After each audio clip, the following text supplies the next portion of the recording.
The year is 1986 and Sweden receives an exemption from the EBU to arrange the national pre-selection a month later due to the murder of Sweden's Prime Minister Olof Palme. And that 34-year-old case was actually closed today when we are recording this. Because of strained finances of the host in Eurovision the previous year, the songs in Sweden are presented using music videos instead of being performed with a live orchestra.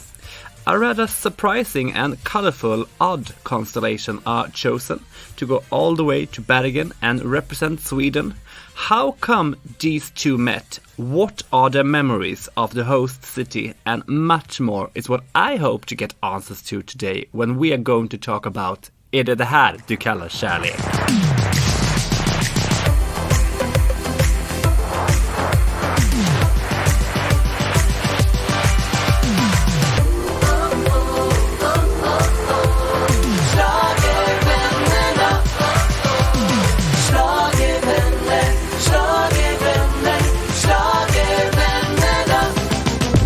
Welcome to Eurovision Legends, Lasse Holm and Monica Törnell. Thank you. Thank you.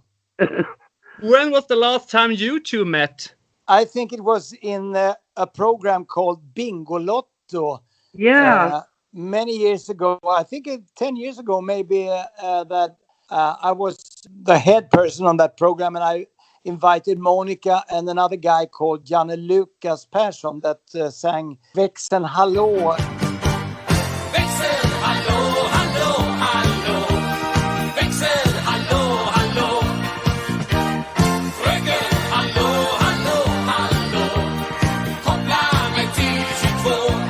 That was when I think that was when Monica and I met last time. Yeah.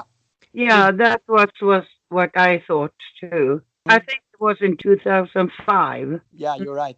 And we performed Är det här du kallar kärlek live on stage with a band. You're right. Yeah.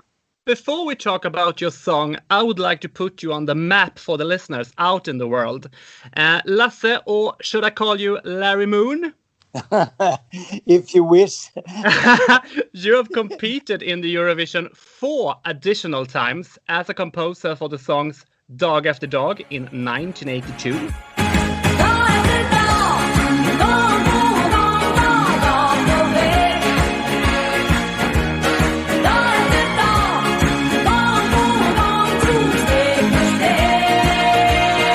Främling in 1983.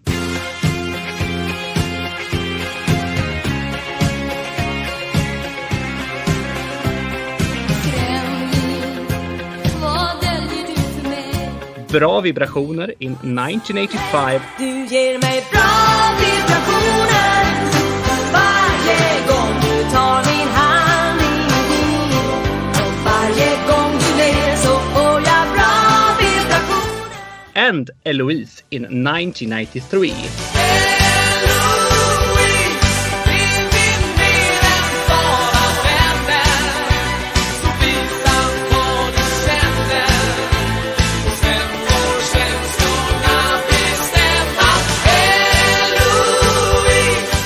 In total, you have written over 700 songs, and many of them will forever be some of the most loved ones here in Sweden. I'm very happy to hear that. Thank you. Monica, you are a very well-known and beloved singer with 16 recorded albums in Sweden, with many self-composed songs, but also songs written by others like Per Gessle, for example, from Roxette. And you also sang one of the most beloved Swedish songs ever, Vintersaga. Yeah.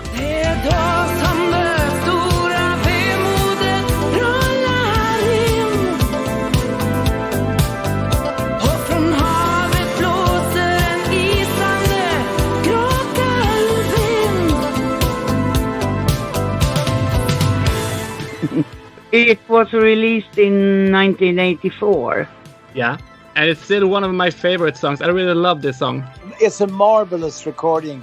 Monica's voice is out of sight on that Vintersaga because it's been recorded by other artists. But I think, wow, really good.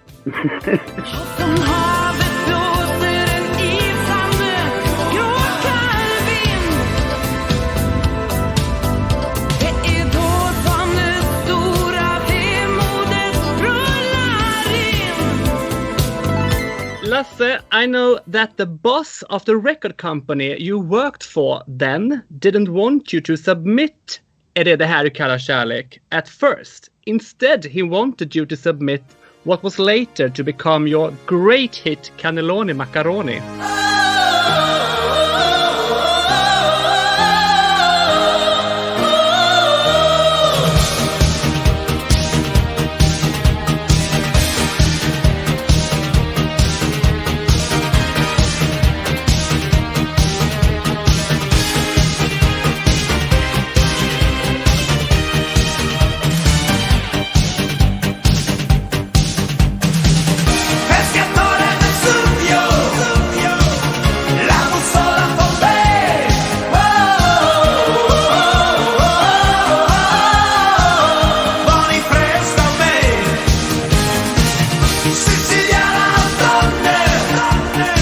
My memory says that I didn't want to compete with the song Är det här du kallar kärlek because I felt myself as a producer and a composer and a team worker more than an artist. So I called one of the very famous Swedish artists that won Melodifestivalen 89, Tommy Nilsson. I called him and said, I got a song that I think is very suitable for you. So he came to the studio and he sang that song very good.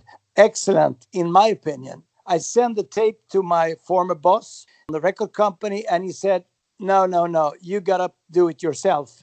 And I was very humble at that time. So I said, okay, if he wants me to compete, I would love to have an artist that is so far from Eurovision and is one of the best female singer in Sweden. I called Monica Törnell and I sent her the song and she said, wow, I like the song. Let's go. That's end of story.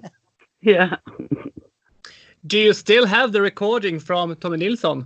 No, I haven't. It's a shame, but I haven't. I'm a bad collector, actually.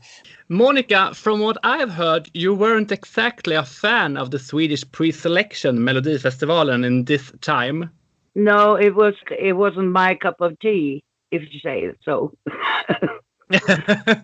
I have a quote here, and I will really want to say this. The quote is from 1977. It's a fucking Schlager competition. Yeah, okay. Sounds like me. So I wonder here, Lasse, was Monica hard to convince? No, she wasn't, because I think that you liked the song and you felt very... you came to Stockholm, you came to the studio. The backtrack was very good produced, I felt, and we had horns, and it was a rather swinging background. So Monica, she liked it, and I remember that afternoon in Stockholm, you were outstanding when you pitched the high note in the second chorus. It's amazing. I've been singing this song with so many female vocalists, and no one has been picking that note that Monica did at that very special day. It's fabulous. Oh, thank you. Do you remember when you got the question, Monica? Yeah, and I genuinely liked the song. Yeah, I felt happy when I listened to it because it was my kind of attitude in the lyrics and in the music. And it's a basic good song made by a basic good musician. And Lasse is a very genuine musician, and that's what I love. He's a 100% musician. Yes, It wasn't constructed for the Eurovision contest. It was a genuine song. Yeah. It could fit anywhere. Do you understand what I mean? Oh yeah, I understand you totally. I'm very happy to hear that. It's basic. It's really. It's very honest, the competition. I did it with no other things in mind than it's gonna swing and it's gonna be powerful. That was the thing. Yeah, you can feel that when you listen to it, because I myself, I get happy every time I listen to it now as well. Oh, and I know lovely. People talk to me and say they often listen to it to get happy. I'm glad. That's a good Yeah. mission. Yeah. Yeah, really. As I said before, this year the songs in Melodifestivalen were presented as music videos, some of which were quite funny and playful, but none were as playful as yours. For listeners who haven't seen it, I recommend it. It was an all-through non-serious video culminating in Lasse being covered in bucket loads of paint. Can you take us back to when you shoot this video? In my mind, I had an idea of if I was going to compete, because I was rather scared to be on the stage, because I felt very comfortable as a producer and a songwriter. But when I should be on the stage, I picked Monica because she was good security for me. And then I met a guy called Jonas Frick, who was a rocket in the video business in Sweden. He was really a fantastic guy, and he had some fantastic ideas. He did some videos with, for example, Povel Ramel, which was one of the legends in Sweden. And I talked to Jonas and I said, this year there will be no band. There will only be a video recording with the songs. So he said, okay, I take the challenge. And he said, we're gonna do a video in Vernissage in Stockholm, where you're gonna be surrounded by different characters. And it was odd people in that video, really odd people. And the whole video was going to end up that Monica is having a bucket of different colors running out of my head down. I had hair at that time, and it took at least 2 months to get rid of the paintings. So, but it was a big laugh, all the thing. And Monica, do you remember when we had the press conference in Bergen, and the British press, they were so upset that we were making fun of the Eurovision, and you said, we're not making fun, we have fun. You said music is gay. You said something like that. Yeah, music is fun. Yeah. With a margin of 22 points, you won Melodifestivalen and got the privilege to travel all the way to Bergen in Norway. And I must ask here, Monica, was it a surprise? Yeah, no, not really. It shouldn't have been because of Lasse Holm's big part of it, because he's a winner.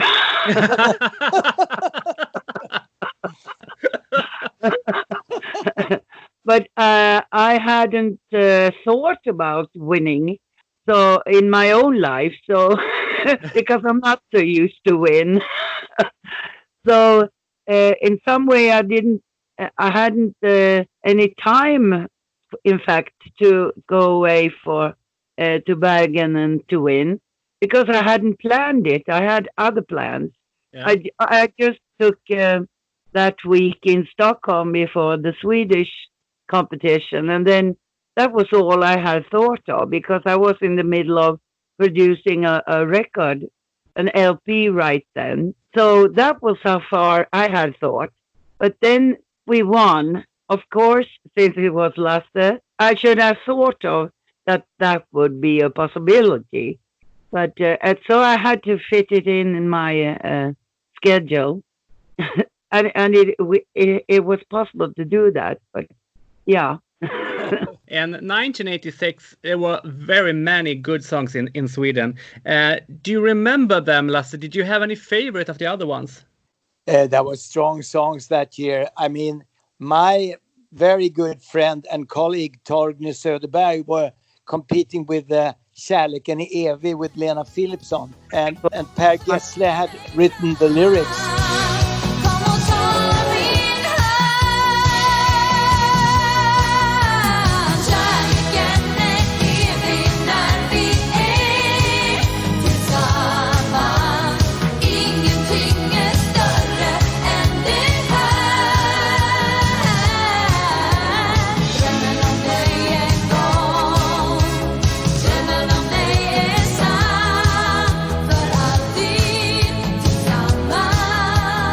I thought that song was a winning song. And also Styles. You remember Monica Dover Calais? With a... Yeah.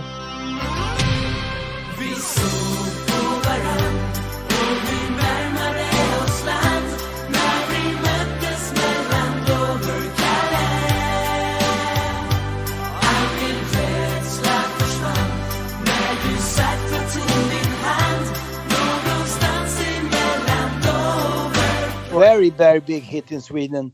So it was a good, and Anna Bok, ABC. My God, she's been living on that song in 40 years. She's still in the media all the time. Yeah, true.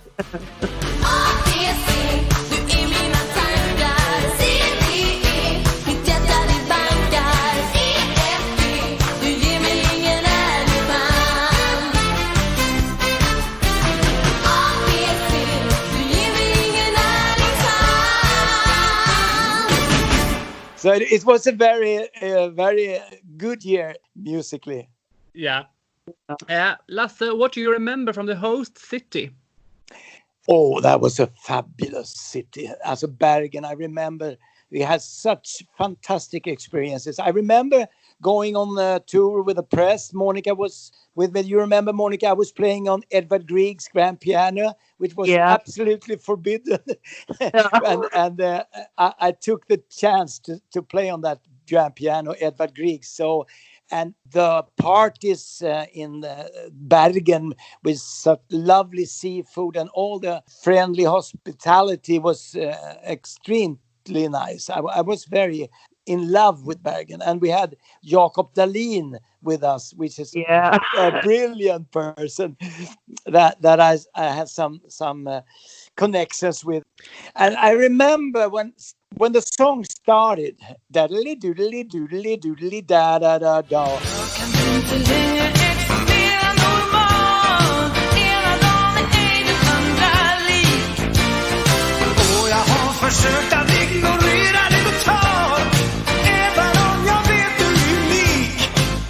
Monica was the one that first stepped out on the stairs, said she was going to walk down on the main stage. And when she started to sing, I had a pulse, almost 250. And I was almost going to faint. And I went down to the stairs and I went up to Monica and I saw the red light in one of the cameras. And my thoughts was, that camera is 200 at least million people watching me now, and I almost fainted. But then the music took over and Monica's power took over, and then it was just a piece of cake performed the song. Monica, I know you took your son with you to Bergen. Can't you tell us about the story you told me before? When we were out on the town in Bergen, he was 12 years old then, and the girl who won that year, Sandra Kim, she was about the same height and had the same kind of hair, and they looked a bit similar. So some journalists thought that my son was Sandra Kim. They tried to interview him, and when we said no, it's not her. Oh my God.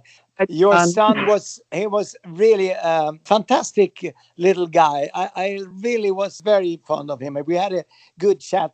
And I know he became an artist himself later on in another kind of business. Yeah, he's a facire. Yeah. You must tell him hello from me. Yeah. Yeah, I will. And he also wrote his own lyrics to our song. All right. All about Sten Karlberg. Okay. Yeah. And I don't know if Sten Karlberg ever saw it, but it was fantastic. Okay. I think for the listeners, we have to explain that in that totally crazy idea about the song, we put the Swedish television's head of delegation, Sten Karlberg, on stage. He was almost naked and bald-headed with a hard rock, heavy metal guitar, and it was crazy, but it was so funny. It was so relaxed and lovely. Yeah, really. And everyone who has seen this performance remember also a French maid, a strong man from a circus in a swimsuit, and an old-timey gentleman. Yes. And I wonder here, why were they dressed up like this? No, that was Jonas Frick's idea. He was creative in what he wanted to do with that song. But Jonas is unfortunately not with us anymore. He passed away in New York many years ago. He was very young when he passed away, so it was a real shame. I read your book, Lasse, and apparently you provoked the Swiss singer and eventual runner-up Daniela Simon by climbing on top of a grand piano. Oh, yeah, you're right.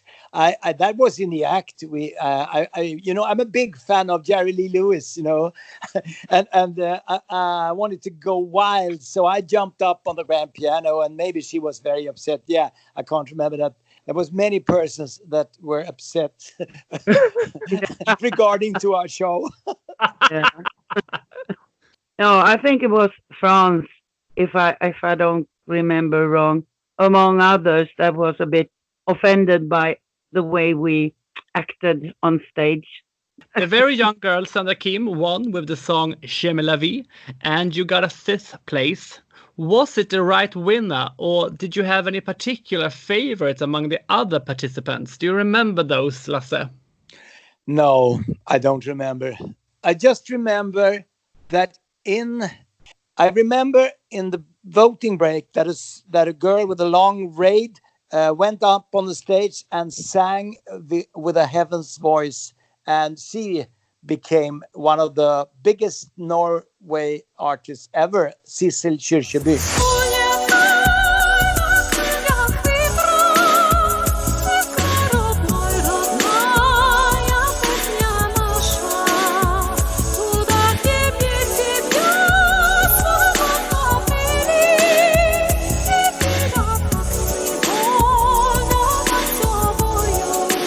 And I had the opportunity to work with her a couple of years later. So that's my memory beside the act and Monica's brilliant version of Ökade kärlek. Lasse, you did no way stop writing songs for Melodifestivalen after this, but it wasn't until 1993 when you won again in Sweden. And let us listen to some of the songs Eurovision missed out on from the period in between.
Were the songs Högt över havet, Nästa weekend, Nattens drottning, and Handen på hjärtat. And it's not even an exhaustive list of your Melodifestivalen participations during this period. Yeah. Do you have any favorite of all songs you wrote that didn't reach Eurovision? Well, one of the songs that I wrote, and I was very, very, very thrilled about that song, it was refused by the jury.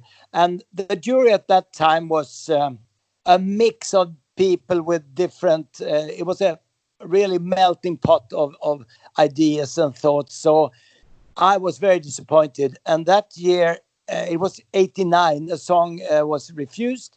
So many years later, an English film vad heter det? Producer, yeah. Called me and said, I'm going to make a movie about Sweden and dance bands. Do you have a song? And I picked up the songs from a box of demos that I had. I sent the song to him, and rest is history. It's one of my most played songs, actually. It's called Inget stoppar oss nu.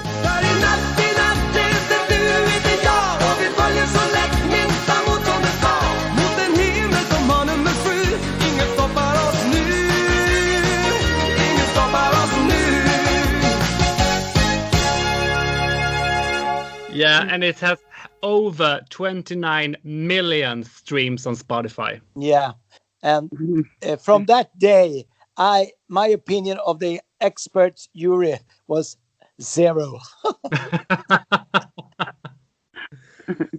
Monica, how many times have you been offered to sing in the competition since 1986?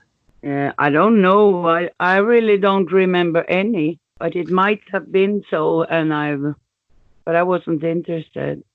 But I know that many years later, you submitted the song I'm So Happy by yourself to the fucking Schlager competition. Yeah. Yeah. Since it already existed, I just thought that I could send it in, but it didn't make it. It was rather expected. I'm so happy, feeling great. I'm doing what I wanna do. I'm doing what I can. I'm doing what I wanna do. I'm doing what I can. Yeah! Monica, what are you doing today? I'm singing some and I'm painting some, and the latest that happened was that a film made by Mika Kaurismäki phoned me up and asked if he could use my song Vita om hösten in his film for 1.5 minutes to start with in Finnish. And then after a while he came back to me and asked, would it be okay if I make somebody translate it to Chinese? Oh my God. I would love to hear that version. Yeah, you can do that.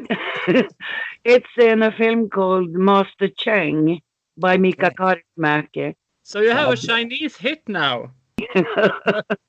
And you, Lasse, accept golfing. One of my really baby project at the moment is Diggiloo, that been performing Swedish summers 18 years. And this year we had a fabulous crew of artists. Peter Jöback, we had Sarah Dawn Finer, we had so many brilliant artists, and then the corona came. So everything is locked down until 21, which I think this terrible thing is over. And all the artists are still prepared to do the show next year. So yeah. I'm working with the Diggiloo, and I've been doing that for the last 18 years. And then I do some own gig with a very talented female artist, Johanna Beijbom.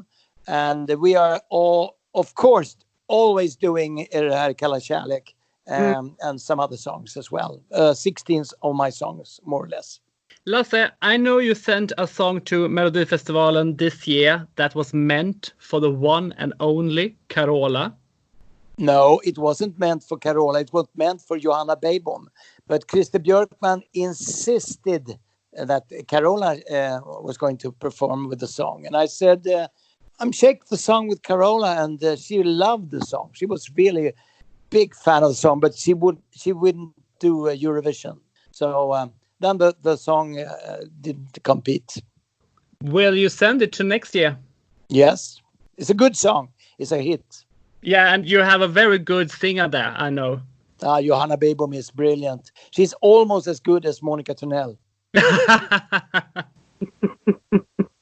Before we end this conversation, Lasse, please tell me about 1982 and Ralph Siegel. Oh my God! I was sitting in the in the green room, and I was competing with Dog After Dog. The group was called Chips. Yeah. And I was so excited, and when the points started to was published, I was behind Ralph Siegel, which competed with Nicole and Inhibitions Frieden. And when Sweden got a 12, put my 43 boot on his white smoking jacket.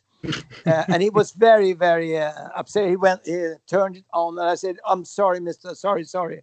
And when he went on stage with the winner, Nicole, I saw my 43 boot on his back.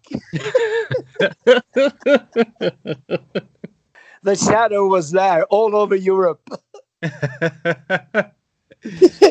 Yeah, and Mr. Siegel has also been in this podcast. I've been at the fabulous party in his wonderful home in Munich in 1983 when Carola was doing Fremling. So I was invited there. So it was a nice memory. Thank you so much for taking the time to talk to me. Thank you, Emil. Our pleasure. And Monica, it was so great to hear your voice again. And good luck with your paintings and with your singing and with your wonderful life up in north. The same to you. Thank you. Kram på er allihopa och så hörs vi. Bye bye. Bye bye. Bye bye.